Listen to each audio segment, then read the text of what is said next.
Hi guys, Swansea City here, back again for another video on the channel. Now I am bringing a new series to the channel. I think I'll be doing this once or twice a week depending on how active Swansea City are in the transfer market, but I'll be rounding up the last couple of days with Swansea City players being linked to moves away or potential players coming into the club, and I'll be wanting your thoughts down below of all these rumours. And of course, we had to stress these are rumours, and we all know rumours are basically made up, but sometimes these out of the world rumours do tend to be true. So of course there wouldn't be a transfer window Swansea City without our star striker being linked with a move away. Joel Piroe, of course, has scored 42 goals on a Swansea City shirt. Been a fantastic player for us, signing for around about £1 million from PSV and Eindhoven 2 seasons ago. Was brought in to be like a number 10, but obviously has played that number 10 and number 9 role, and you know, when he plays that number 9 role, he's one of the best finishers at championship level. There's no disagreement with that. So the teams interested in Joel Piroe then are Rangers, of course, over in Scotland, and an Italian side, Salernitana. And interestingly enough, Salernitana's boss is former Swansea City manager Paulo Sousa, if anyone remembers him. Very interestingly, of course. But yeah, both clubs interested in Joel Piroe. Now, it'll be very interesting if both clubs do approach Joel Piroe. Now, both clubs have already been active in the transfer window, with the Italian side just now spending 15 million on 2 loans who were at the club last season, turning them into permanent deals. So they've already spent 15 million, and a team who finished 15th for the Serie A last season, we all know the money over the Serie A isn't great for the best of teams. So would they be able to fork out another 10 million for Joel Piroe? I don't think so. But of course, we all know with the Swans, we are quite adventurous with our deals, you know, loan to buy and, you know, stuff like that. So it could still happen, but with them spending 15 million already, I'm not too sure if Joel Piroe to them is a financial good deal for them. Of course, with Rangers,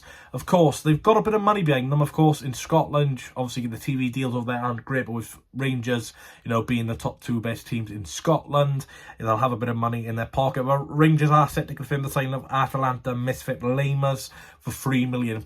So, as you know, Scottish clubs don't tend to spend a lot of money. They do tend to sell a lot more of their products for a lot more money than what they bring in. So with them spending 3 million on a Dutchman, would they again be able to fork out some money for Joel Piroe? I don't think so. I know Piroe's only got 1 year left in his deal, but I believe Swansea City would be asking for around about £7 to £12 million. Even with Piroe with 1 year left in his deal, he is still a valuable aspect, and you know, there's no real ruling him out of staying at Swansea City and signing a new deal, as he is not, you know, handed in a transfer request. He's quite happy at Swansea City, but you've got to realise he's a young forward who is out of his homeland in Holland, doing it over in England second division, and you know, his agent will be looking at potentially a bit of money for Joel Piroe and himself. And, you know, Piroe has the potential to play in the Premier League, the Serie A, Scotland's top division. He deserves to be playing top like football, wherever that is. I don't think, you know, he should be playing second tier football for much longer with his proven record at this level. And yeah, it would be frustrating if he does leave, as you know, we want to keep our best players and finish as high as possible. But you do have to look at it in a case of with a year left in his contract. In January, he is allowed to speak to clubs outside of England to sign a free transfer in the summer, like we saw with Brian Barrett to Diaz. He's going to be playing in Spain this summer. And I just don't think for us it's a financially great decision if Piroe runs his contract down. We need the money, and I can't see for the life of me Piroe staying at Swansea. I don't think it's going to be to Rangers or Salernitana. I don't think it'll be to either of those two, because I've already said they have spent quite a lot of money, both of them respectively. But of course, Piroe will be a highly rated aspect this season for whoever club he signs for. Now, the second bit of transfer, which is quite an interesting one. This one has not been rumoured all about the net. He has been linked to other clubs, but not to this club particularly. Now, according to Sports Illustrated, Sunderland have identified Swansea City winger Morgan Whittaker as a potential transfer signing. Now, with Sunderland, we saw a remarkable season from League One to the Championship, getting straight to the playoffs was a terrific achievement, only losing out by 1 goal in the end over 2 legs against the potential of Luton Town, who of course will be playing in the Premier League this season, which is tremendous for Luton. Still can't believe it myself. But yeah, with Whittaker, I could potentially see him move into a team like Sunderland. Of course, Sunderland's such a big fan base, big club as well. You know, don't deserve to be playing at this level for much longer. And, you know, with the season they just had, if they can build on that, then they'll definitely be up there again this season. But with Sunderland, you look at their team, very, very young. Whittaker kind of fits the mould in terms of a Sunderland signing, still only 22 years of age. It definitely has the potential to go on to his prime and play at Sunderland with a lot of key young players. And we saw Sunderland last season have some brilliant wingers. Patrick Roberts at the time did float without positions, but as a winger, very, very good. Jack Clark had a tremendous season last season at Championship level. Amad Diallo, yes, he did cost Man United a lot of money from Atalanta, but still a young lad, did tremendously last season. Now, with them losing Amad Diallo back to Manchester United, very unlikely that Sunderland will be able to get Amad Diallo again on loan, with Man United seeing how well he progressed at Championship level, want him to go to a higher level, maybe abroad in one of the top leagues. So I can't see Diallo signing again for Sunderland. Of course, Jack Clark has heavily been linked with a move to Burnley. I think they've already had a bid rejected. So with them already losing one of their key wingers from last season, potentially lose another one, they will need to change that. Now with Morgan Whittaker, a left-footed right winger, very interesting to see many of them these days.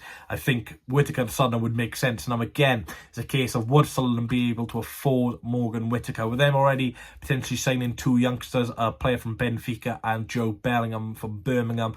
Joe Bellingham going to cost them around about £2 million for a 17-year-old, which is pretty mental, innit? Gotta say that. But yeah, can't see it happening to Sunderland. Again, he has been linked with moves away to former club Plymouth Argyle, where he was on loan for the first half of last season, did tremendously well. They tried getting him back in January, Swans refused. And of course, Rangers always seem to be after players all of a sudden. I don't know what's going on over there, but they did put a few bids in January, which did get rejected in the end, of course, by Russell Martin, who has now gone to Southampton, of course. So yeah, we'll be interested to see who Morgan Whittaker does join this summer, or if he stays at Swansea City, but I can tell you he's going to be one man who is very rated amongst a lot of teams this summer.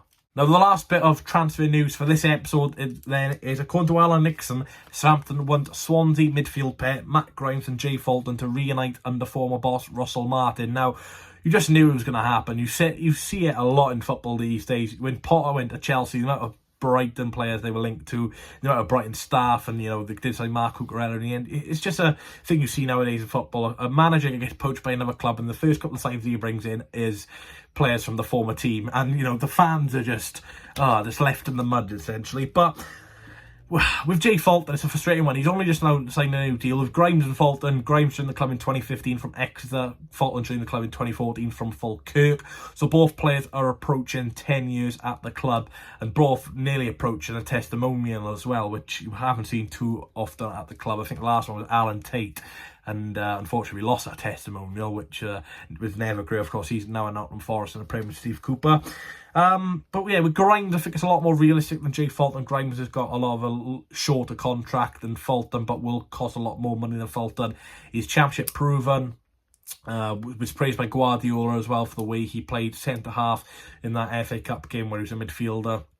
And Guardiola said something about him, you know, playing exceptionally well, and, you know, Guardiola heavily praised that, sort of say. But yeah, with Grimes, I probably can't see him moving. At the end of the day, he's a top-level midfielder playing on a mid-table side.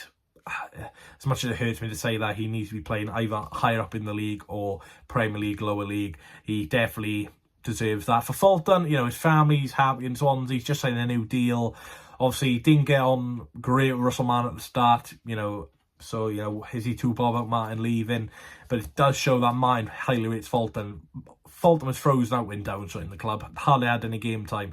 And then when Fulton played second half, or the second year that Martin was at the club, you know, he loved the bloke, to be fair to him, Martin. He loved Fulton, he rated him highly, played in a lot of positions, played in the number 10 role at times, played in the number 4 role, played in the number 6 role, could even slot in defence at times as well into a back 5. So, yeah, hopefully Fulton doesn't leave, hopefully Grimes doesn't leave, but, you know, Martin highly rates both of them. Both of them know the way Martin wants to play, and of course, with Martin teaching a whole Southampton team who hardly any of them have worked under Martin before, you want some experienced men to help the players of Southampton to build the Martin way. Yeah, that's it for my roundup of the last couple of days. Unfortunately, all the players who have mentioned this video are linked away with the club. No rumours of us signing players yet. As of recording, we still haven't announced a new manager, as Russell Martin left for Southampton. Hopefully, we can get a new manager in and potentially sign a few players. I know people like myself want us to sign players, but it can't just be any player. It's got to be the right player for us. So I don't mind us waiting a little bit, but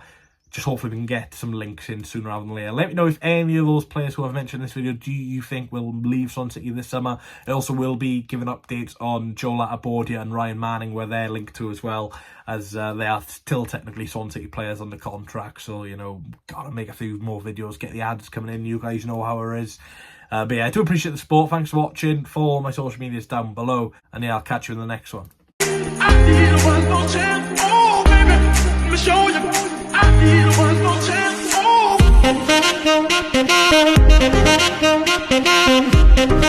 Oh.